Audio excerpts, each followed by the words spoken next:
Welcome po ulit sa channel natin mga ka-idol, Delmad TV po. Bale mga ka-idol, ang pag-uusapan natin ngayon ay yung katangian ng magagaling at talentadong tao. Bawat tao mga ka-idol ay may kani-kaniyang angking kakayahan o talento.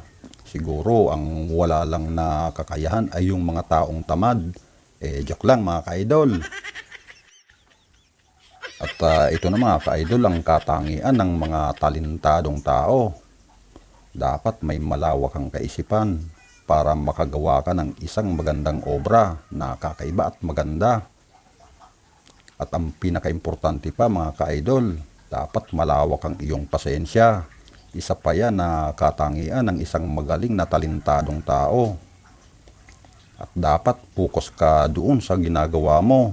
At ito pa mga ka-idol ang pinakamahalaga sa lahat, oras. Mga ka-idol, yan ang kailangan ng mga magagaling at talentadong tao. Yan mga idol ang wala ako, oras. May mga katangian ako doon sa nabanggit ko sa video. Oras lang talaga ang wala ako.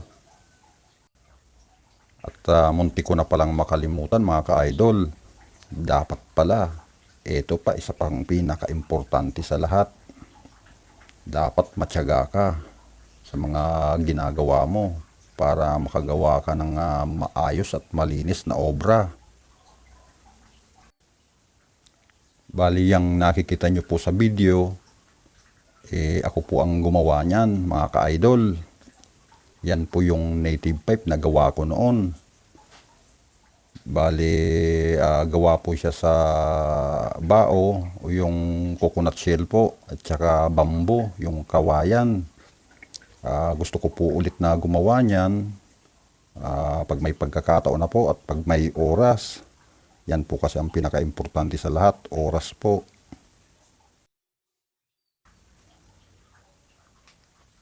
At sa susunod pala mga ka-idol, iniimbitahan ko po kayo na sa masunod na video, magla-live stream po kami ng mga anak ko.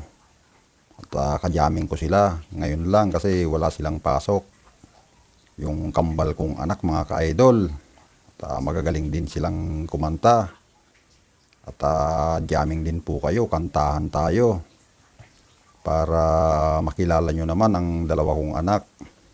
At marinig nyo ang kanilang mga tinig o talent. At kakanta rin ako mga ka-idol kahit na sintonado ang boses ko.